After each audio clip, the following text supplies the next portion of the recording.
Welcome students. আজ আমরা দ্বাদশ শ্রেণীর কেমিস্ট্রির প্রথম অধ্যায় সলিড সম্পর্কে স্টাডি করব। তো সলিড অর্থাৎ কঠিন সাধারণত দুটি ভাগে বিভক্ত।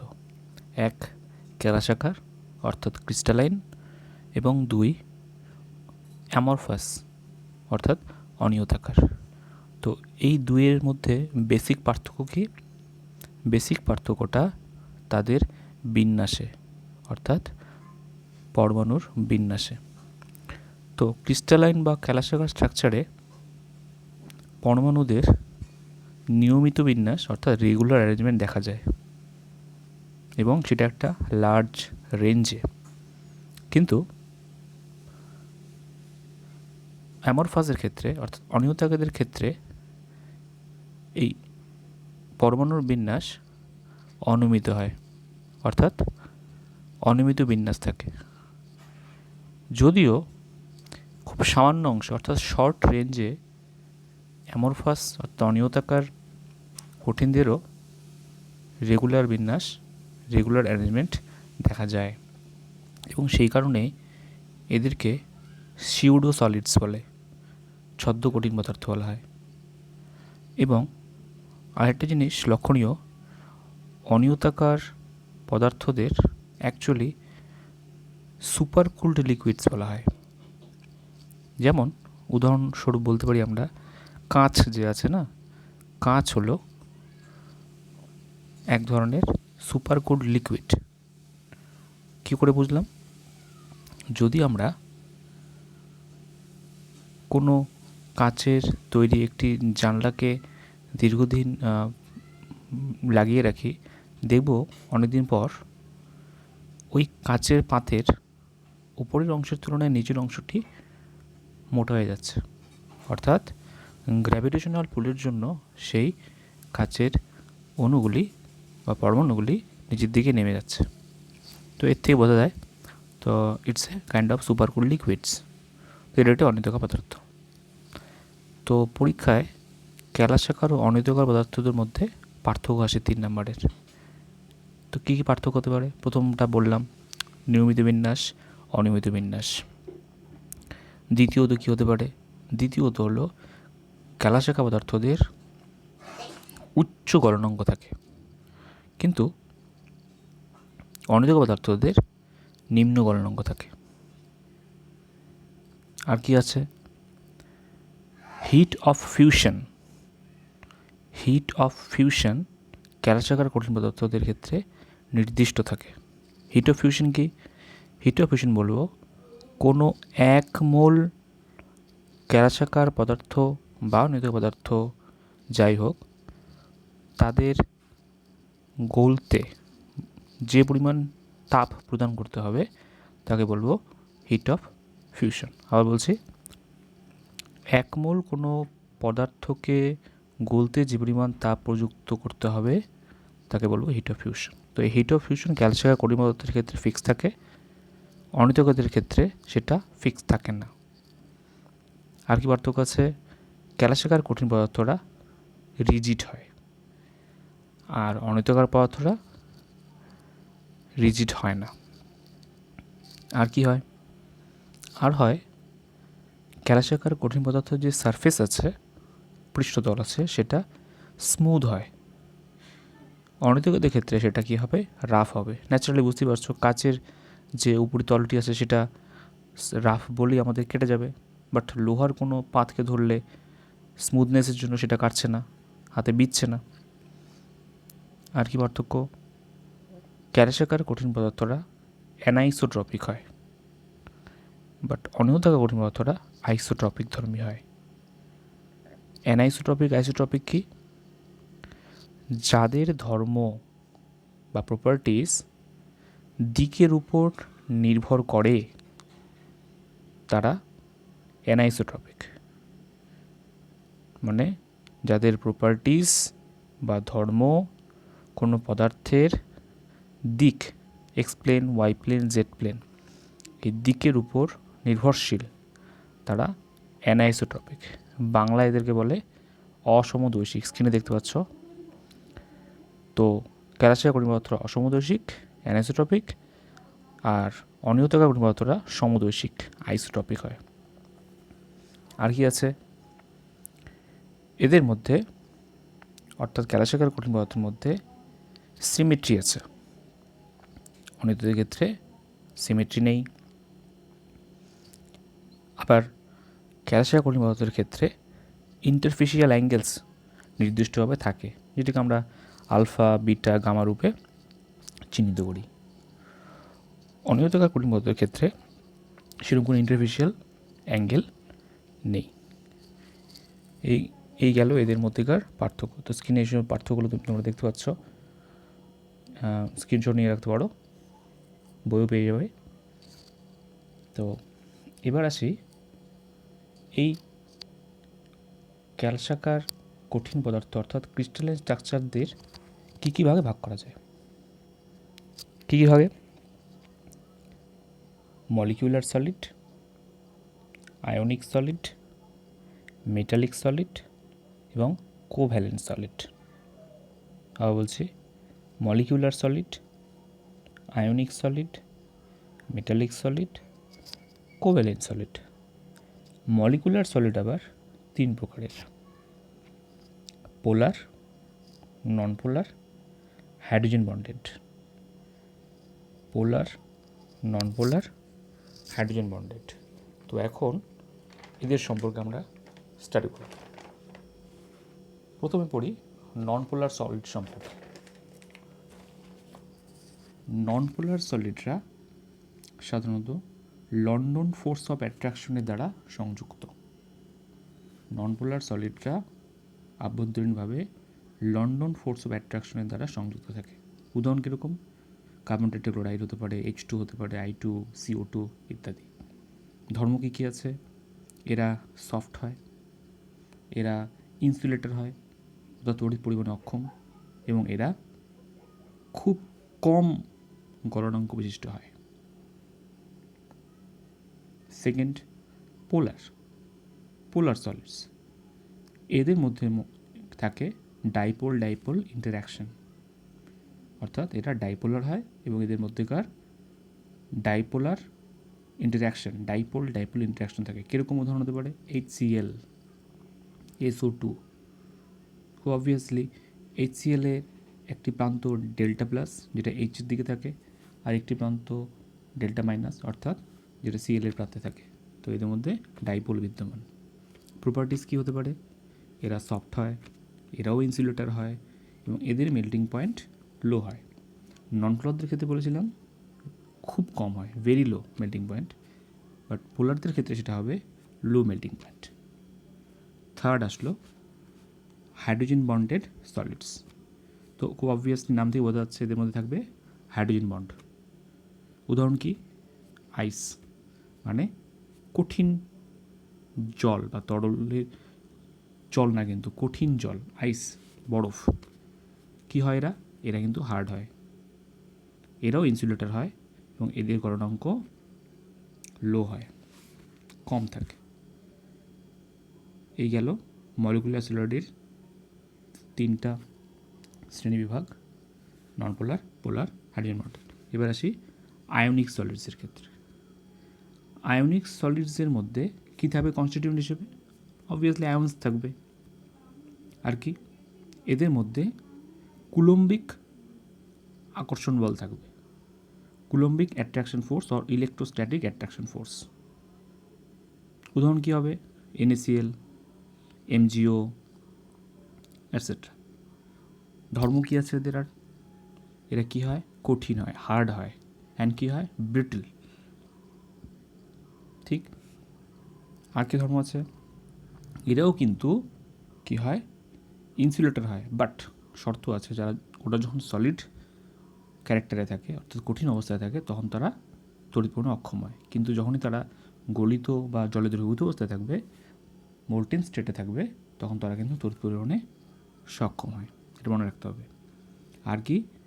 এদের মেল্টিং পয়েন্ট উচ্চ হয়, যেমন খাদ্য লবণ NaCl যেটা আছে টেবিল সল্ট, তার গলনাঙ্ক প্রায় 800 ডিগ্রি সেলসিয়াস।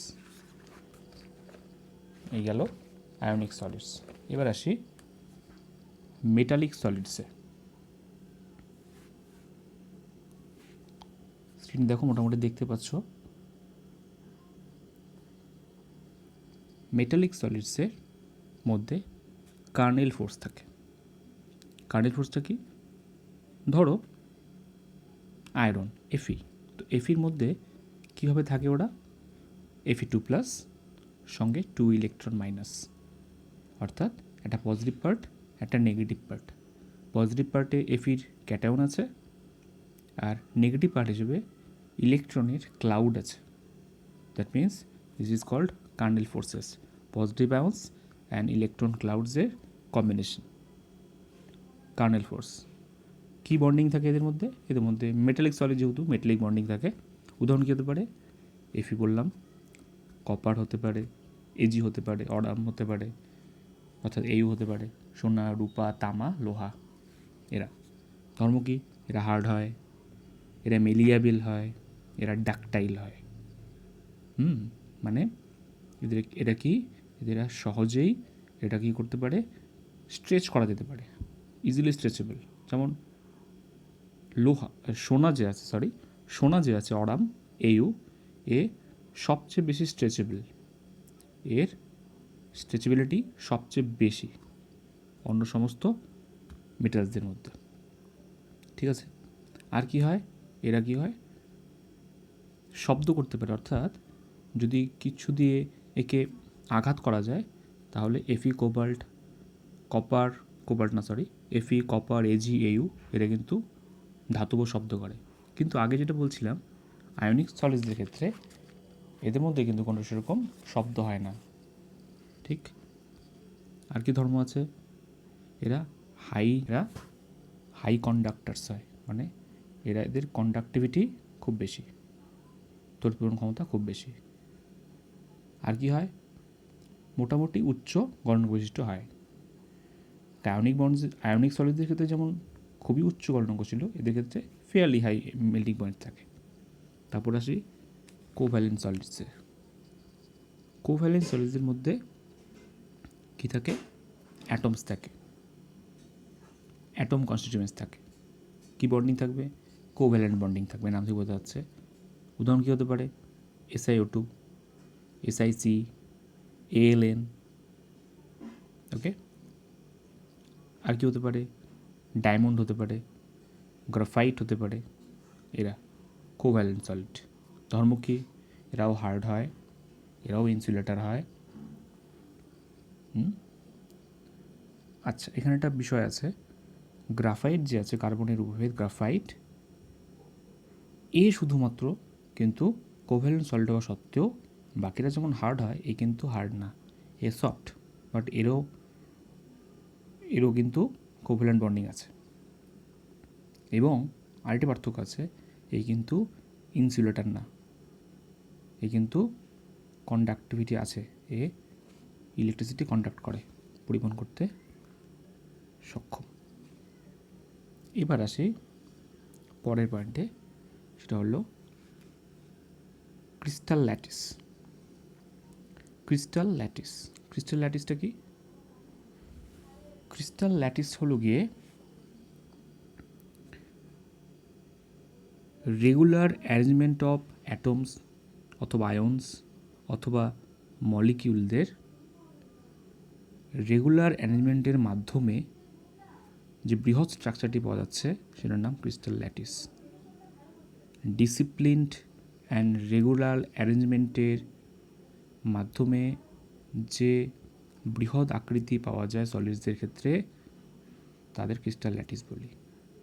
এবং এদের মধ্যে অভ্যন্তরীণ গঠন রিপিটেড স্ট্রাকচার থাকে, সেম স্ট্রাকচার রিপিটেডলি একসঙ্গে থেকে এই ক্রিস্টাল ল্যাটিস গঠন করে। আর এটাই সলিড স্ট্রাকচারের বেস, এটাকেই সলিড স্ট্রাকচারের আধার বলতে পারো। আর এর মধ্যে সবচেয়ে যে ছোট অংশটি বারবার রিপিট হচ্ছে, যেটা নিয়ে এতক্ষণ বললাম, বারবার রিপিট হচ্ছে, সেই অংশটিকে বলবো ইউনিট সেল। মানে smallest part of a lattice can be repeated to form the whole lattice is called unit cell. ঠিক আছে, এখন এই ইউনিট সেল নিয়েই আমরা পড়াশোনা করি। তো ইউনিট সেল কি হয়, দুটি ক্যারেক্টারের জন্য, দেখো স্ক্রিনে দেখতে পাচ্ছ তোমরা বাদিকে 7 ধরনের স্ট্রাকচার দেখায়, 3 ডাইমেনশনাল স্ট্রাকচার ইউনিট সেলের দেখা যায়, এবং সেটা বেস হলো দুটি। কী কী জিনিস? এক হলো এজ লেন্থ, অর্থাৎ অক্ষীয় দূরত্ব, দেখতে পাচ্ছ, যাকে আমরা A B C, small A B C দ্বারা লিখছি, এটাকে বলে অক্ষীয় দূরত্ব বা এজ লেন্থ। আরেকটা হলো অক্ষীয় কোণ বা ইন্টারফেশিয়াল অ্যাঙ্গেলস, কী দ্বারা প্রকাশ করা হয়? আলফা, বিটা অ্যান্ড গামা দ্বারা। তো এদের পরিবর্তনে ভিন্নধর্মী ক্রিস্টাল সিস্টেম দেখা যায়। তো মুখ্য ক্রিস্টাল সিস্টেম 7 ধরনের, 7 ধরনের মুখ্য ক্রিস্টাল সিস্টেম দেখা যায়। কি কি? দেখো, যখন স্মল এ বি সি অর্থাৎ অক্ষীয় দূরত্বগুলি যখন সমান হয়, a is equal to b is equal to c হয়, তখন এরা আলফা, বিটা এবং গামাও অবশ্য পরস্পর সমান হতে হবে এবং তাদের মানও 90 ডিগ্রি হতে হবে, তখন এরা কিউবিক স্ট্রাকচার দেখায়। সেকেন্ড কি? এ বি সমান বাট সি সমান না, আবার আলফা, বিটা, গামা পরস্পর সমান এবং 90 ডিগ্রি, সেটা হলো গিয়ে টেট্রাগোনাল। 3 নম্বর কি? অর্থরম্বিক। কি? এ বি সি কোনোটিই সমান না, আবার আলফা, বিটা, গামা পরস্পর সমান এবং তাদের মান 90 ডিগ্রি, সেটাকে বলবো অর্থরম্বিক। আর কি? রোম্বোহেড্রাল। এবিসি পরস্পর সমান, আলফা, বিটা, গামা পরস্পর সমান, বাট আলফা, বিটা, গামার মান সমান হলো তার মান 90 ডিগ্রি সমান না, তখন সেটাকে বলবো রোম্বোহেড্রাল। তো এই 4টা মনে রাখা সহজ। এই মনে রাখতে পারো তোমরা CTOR, অর্থাৎ C for cubic, T for tetragonal, O for orthorhombic and R for rhombohedral. এই 4টা মনে রাখা সহজ। প্রথমে কি? এবিসি সমান, আলফা, বিটা, গামা সমান 90 ডিগ্রি সমান। টেট্রাগোনালে কি? এবি সমান সি সমান না, আলফা, বিটা, গামা 90 ডিগ্রি সমান। 3 নম্বরটা কি? এ বি সি কোনোটির সমান না, বাট আলফা, বিটা, গামা পরস্পর 90 ডিগ্রি সমান। 4 নম্বরটা কি? এবিসি পরস্পর সমান, আলফা, বিটা, গামা পরস্পর সমান, বাট তারা 90 ডিগ্রি সমান না। এই 4টা মনে রাখাটা ইজি, CTOR। কিন্তু পরের 3টাকে একটু মনে রাখতে হবে। স্ক্রিনে দেখে নাও, স্ক্রিনশট নিয়ে রাখতে পারো। মনোক্লিনিক, হেক্সাগোনাল, ট্রাইক্লিনিকের ক্ষেত্রে কী হচ্ছে, ঠিক আছে? পাশে উদাহরণ লেখা আছে, দেখে নেবে। তো এই 7 টাইপের ক্রিস্টাল ল্যাটিস দেখা যাচ্ছে, এটা মুখ্য ক্রিস্টাল ল্যাটিস। এদের মধ্যে আবার 4টা সাব টাইপ আছে, 4টা সাব টাইপ আছে। কী কী সাব টাইপ আছে দেখি আমরা, চলো।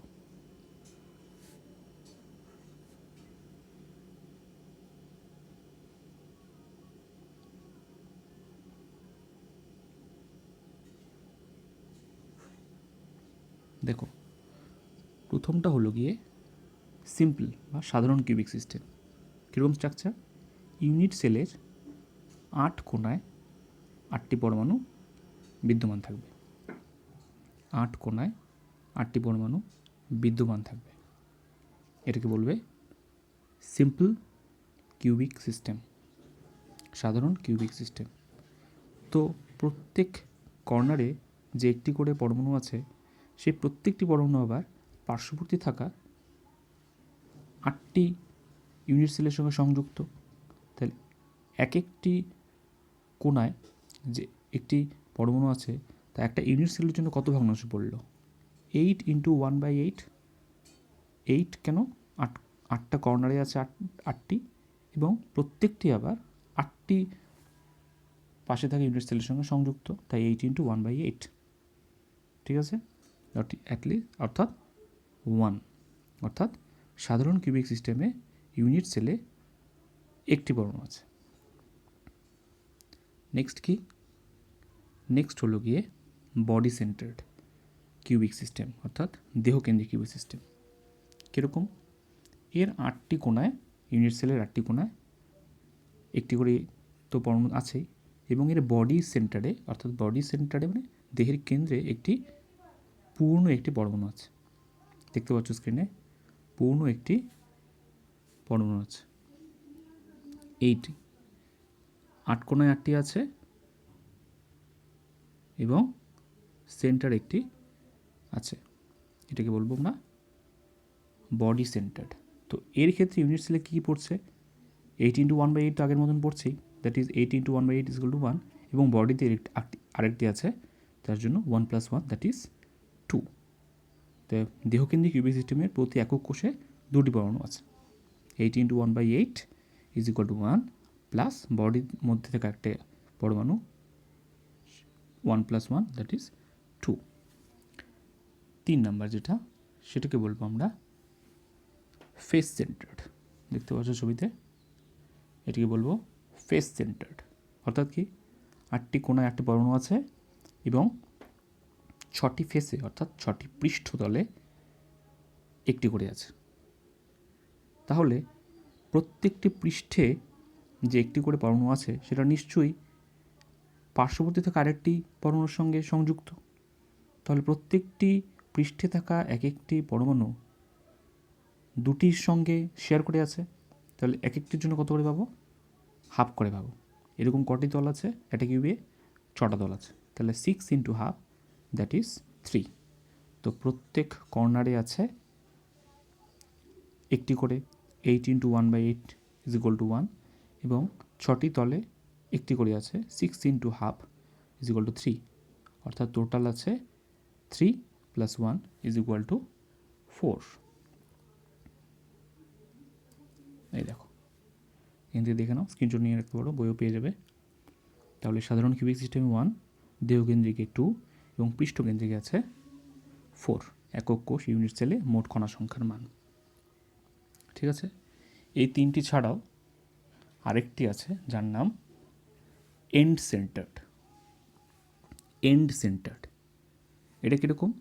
এন্ড সেন্টার্ড হলো এর 8টি কোণায় 8টি তো থাকবেই অ্যাটম, সঙ্গে দুটি অপোজিট ফেসে মানে বিপরীত বিপরীত পৃষ্ঠে শুধু একটি করে থাকবে। দুটি বিপরীত পৃষ্ঠে একটি করে এবং সঙ্গে 8 কোণায় একটি করে।